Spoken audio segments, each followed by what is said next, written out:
Hi guys, everybody, you good? We give God the glory. I'm here with Dede Rita. Say hello. Hi, guys. All right, sound check and everybody. We're getting ready. We're right here at Alabasta City and we're getting ready for um, City Revival. You should tell them. All right, you do the talking. Tell them anything about City Revival. City Revival is starting from tonight. 3 days, power. Come and receive your portion. God bless you. She's now good at television stuff, isn't it? She's mastered on television and, recording stuff and all that. All right, I'm inviting everybody to the City Revival here at, Alabasta City off the Nsawam Road. And by the grace of God, it's going to be a great time in the presence of the Lord. I'm going to use the opportunity to talk a little bit about Emmanuel Osei, the police officer that was killed at Bukom 3 days ago. My heart has been broken about the situation, and I'm using the opportunity for us to be able to, get to the bottom of it. Very painful stuff that happened to that young man. There are three things that I want to talk to you about. One is the security situation in this country. I think that, Ghana has come to the place where we really have to wake up. I keep telling that, our country is sick. Oftentimes when you talk about some of these things, people think, you are too harsh, you talk too harshly and all stuff like that. But that is not really it, There are a lot of situations that can be avoided. We can avoid a lot of some of these crazy mistakes that goes on here and there. And so I'm using the opportunity to, tomorrow, God willing, I'm going to come at it very well. So that I can be able to address it very well. But I think that our security situation in this country is weak, is flawed, and we will have to wake up to the task and come up to, with some strategic way and a meaningful way of doing things. I understand that the gun that killed Marcus, the assemblyman for Sogakope, was a police rifle that was hired. It was the police officer that hired the rifle to these criminals to kill the honorable assemblyman. But despite the fact that there are bad nuts in the service, doesn't mean we cannot up our game. And therefore, I'm going to use the opportunity to speak to our government. This is a wake-up call.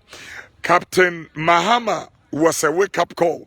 J.B. Dankwedu was even a wake-up call. But when Honorable Eko Hayford was killed, that was more of a wake-up call. Because they left us with a threat. They left us with a note that they are not gone, they are around. And look at how young men puts up arms. The people who need the arms do not have access to it. Police officers and people in security places who deserve the arms don't get the arms. These crazy rubbish people are holding arms, going around all about the place and doing crazy madness, and I do not understand how that works. So they killed the police officer. I mean, like, seriously, that is what they did. They killed an officer in uniform. That was what happened. Very interesting. Number two, I want to speak to our government. The truth of the matter is that, guys, the nation is struggling economically, and young people do not have jobs and all stuff like that. I think that it is time to curb the waste and start doing the job.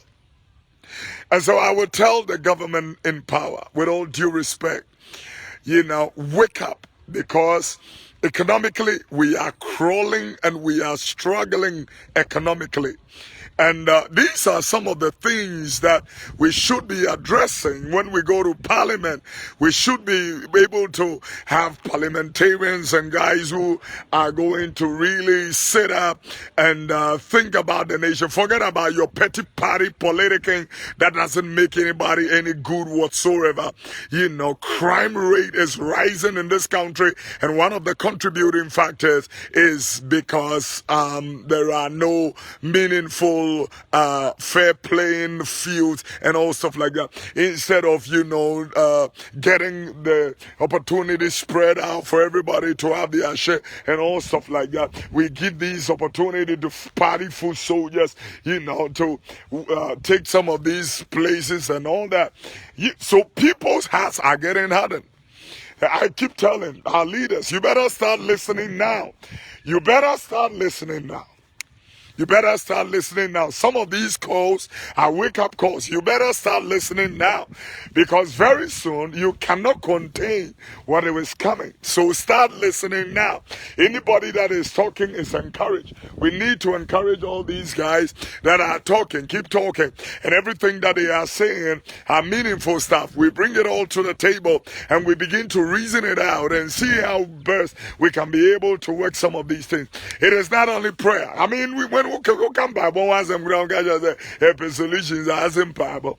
You know, Bible and sorry, I don't find one share that inside. You know, we need to pray. A devil is at work. There's no two ways about that. So I want to tell everybody to, you know, remember this nation in prayer. Here we have gathered to honor the name of the Lord. We're starting City Revival today, and we're asking the presence of the Lord to spread over God's people and show the glory of the Lord upon his people. And the grace of God can be able to help all of us, you know. Let's create job opportunities, you know, and it's not only going to be government alone. You know, when people get up and walking around the place and all that, you may know and all that kind of thing, and you might be in it. And so I sit down, foodie, and only at the man in you. I quite from see a flow here, time to go police in the may come at you wherever you are. The laws of this nation is definitely going to reach you. No two ways about that. Tonight we're starting City Revival, and I'm asking everybody, come over.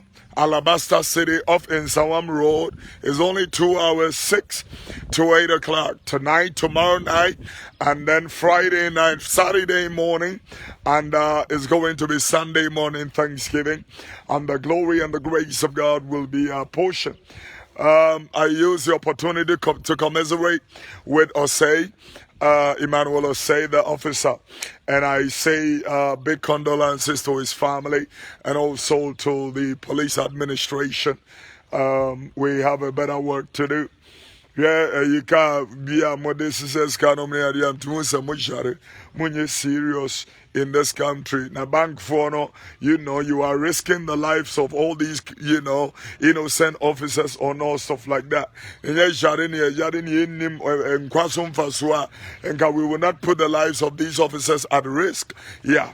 Mumu bank for mu sikaburo sono mni adi na monfes kanwa manya buro sono and do the right thing and order. Yamamo deadline up to June. Say man find basically how many bullion bands are in there. Bullion band, do you know what a bullion band is? Because Momo did the air conditioning office and these young officers are risking. Do you know they give them 120 Ghana cedis a day for that allowance?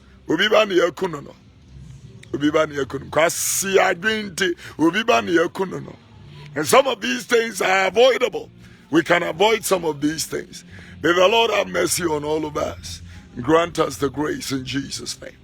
When righteousness becomes a lifestyle, breakthroughs, it becomes automatic. May the Lord bless you and keep you.